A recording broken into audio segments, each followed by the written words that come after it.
Tem discussão no ar. O Tribunal de Contas emitiu parecer proibindo o repasse de recursos da Lei Agnello Piva a confederações que deviam à União. Depois, o Comitê Olímpico derrubou essa decisão do TCU. Por trás disso, uma discussão jurídica que envolve autonomia esportiva e dependência de recursos públicos. O que diz a lei brasileira? Como funciona essa relação na Europa? O Lei em Campo número 4 é um programa que está por dentro da lei.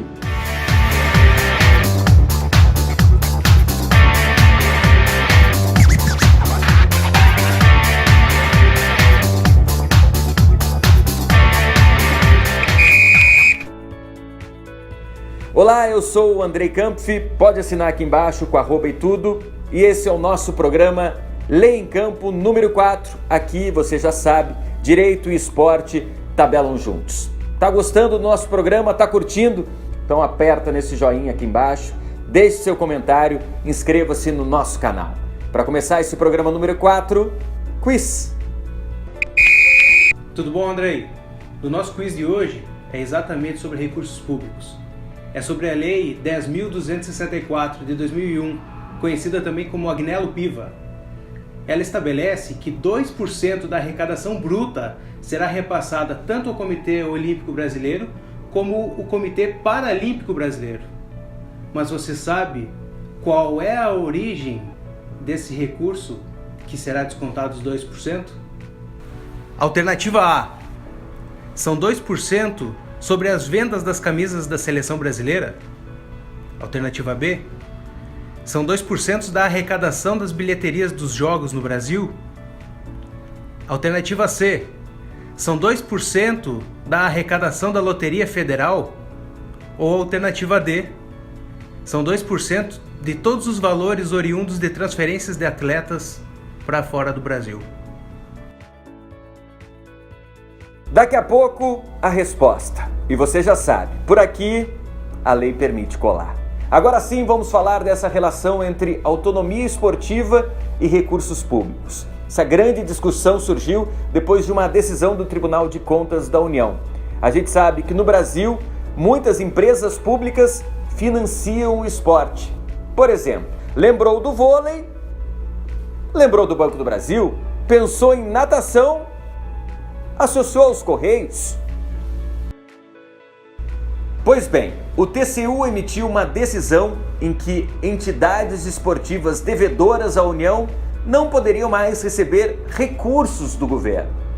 Logo depois, o Comitê Olímpico Brasileiro conseguiu na Justiça que esses repasses fossem autorizados, mesmo com as confederações devendo dinheiro à União. Essa é aquela velha discussão sempre importante no direito esportivo entre a autonomia esportiva, inclusive um princípio constitucional garantido pelo artigo 217 da nossa Constituição Federal, e a necessidade que entidades esportivas têm de receberem recursos públicos. Quem é especialista nesse assunto é o nosso colunista, o professor Vladimir Camargos. Professor, explica pra gente o que está em jogo nessa grande discussão. Olá, Andrei. Olha, o que nós estamos discutindo neste momento, inclusive na minha coluna no Lei em Campo, é o princípio da autonomia esportiva. E várias decisões tomadas recentemente, sejam elas no âmbito da Receita Federal, seja ela no âmbito de outros órgãos públicos federais, como também de tribunais, atentam frontalmente este princípio da autonomia esportiva. Lembrando que ele é essencial para garantir o equilíbrio entre performance esportiva e igualdade entre os contendores, o que a gente chama de paridade de armas. Há uma influência nefasta neste campo. Vamos lá, o que é que está acontecendo? O poder público brasileiro tem uma relação, vamos dizer assim, muito complicada, até mesmo, eu diria, desrespeitosa com o que a Constituição prescreve lá no inciso 1 do artigo 217 quanto à autonomia esportiva. Essa relação com as entidades esportivas, principalmente com as associações esportivas, tem sido muito ruim no geral.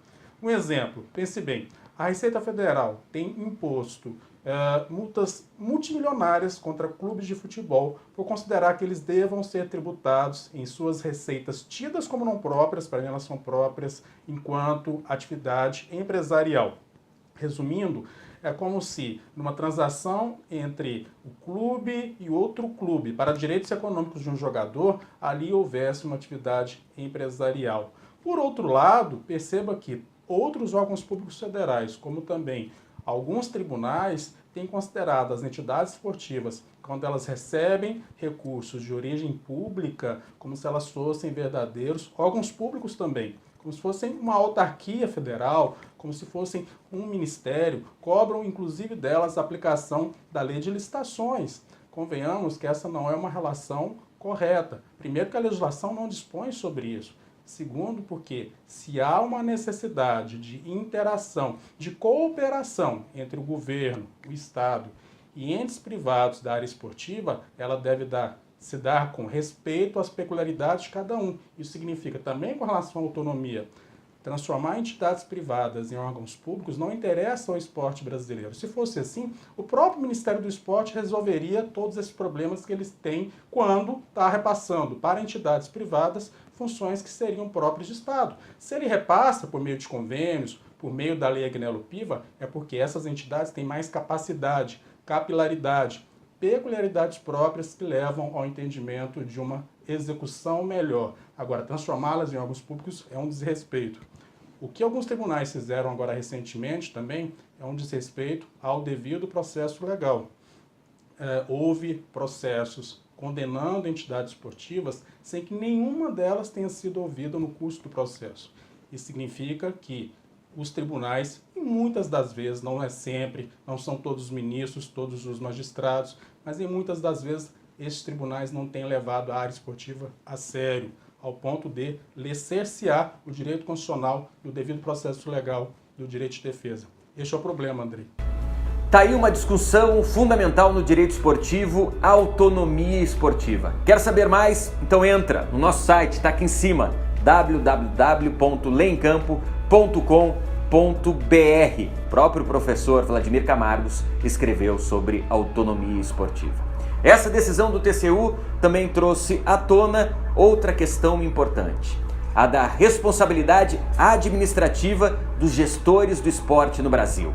Ao contrário do Comitê Olímpico Brasileiro, que depois dos escândalos de corrupção vem demonstrando compromisso com transparência e ética e uma gestão mais profissional, algumas entidades esportivas brasileiras vêm tendo ainda problemas judiciais. Isso afeta a imagem e traz prejuízos financeiros para o esporte.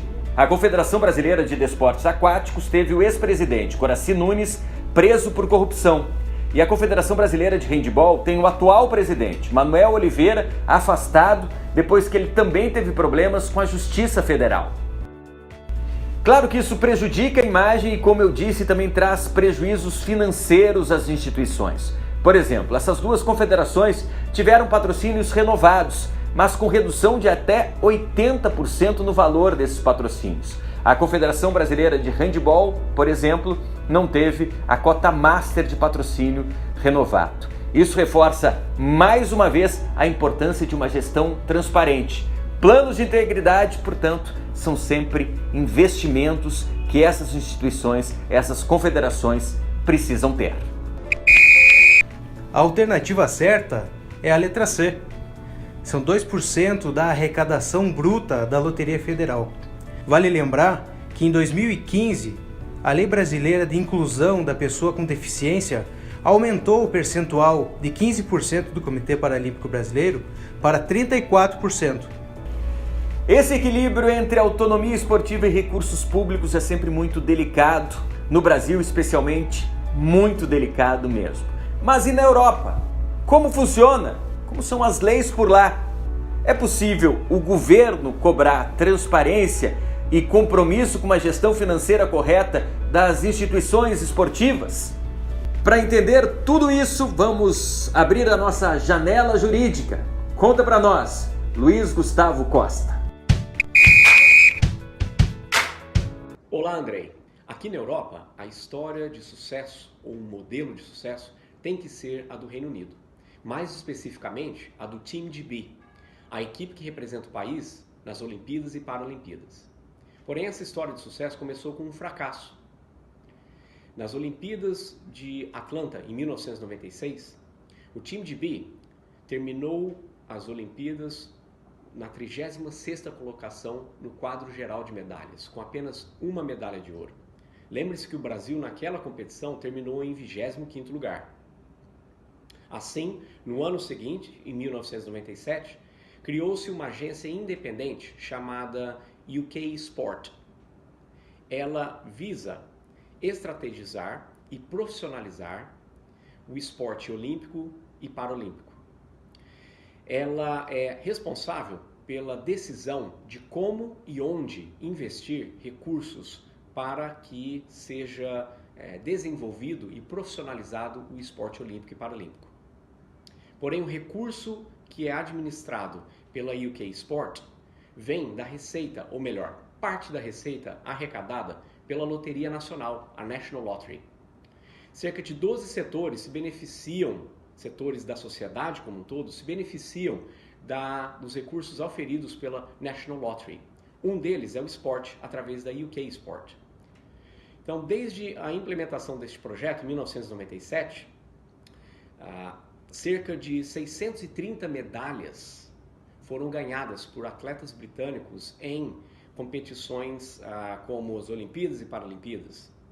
E também cerca de 4.600 atletas se beneficiaram diretamente deste projeto. Tendo em vista que este projeto e estratégia tem apenas 21 anos, o sucesso é notório. Vejam só o quadro geral de medalhas das últimas Olimpíadas, as Olimpíadas no Rio de Janeiro em 2016. O time de B chegou em segundo lugar, ficando apenas atrás dos Estados Unidos.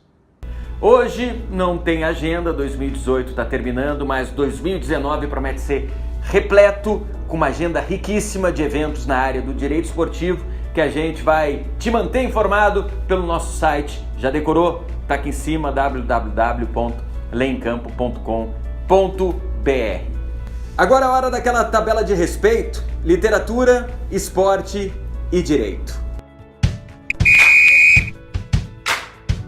Dessa vez o Alexandre Barreto deu aquela driblada no direito esportivo e fez uma resenha sobre esse livro aqui. Eu ainda não li, mas a resenha está elogiando. Alexandre, valeu parceiro. Tem também para vender nas livrarias, nos sites, nas bancas. Praz 38 conta a história de vida de Fernando Praz, que usou o suor, a paixão pelo esporte e a coragem como locomotivas para vencer no futebol. Se interessou por esse livro aqui? Então entra no nosso site, tá aqui em cima, lê a resenha do Alexandre Barreto.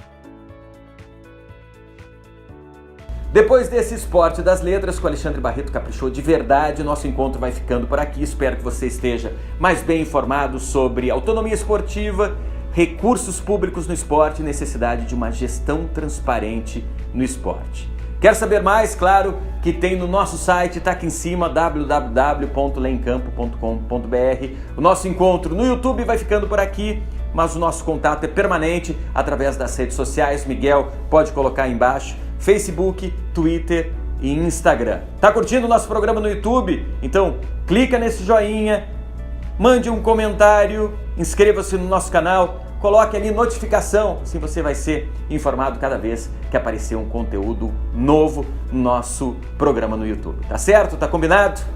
Então, a gente se vê por aqui. Tchau!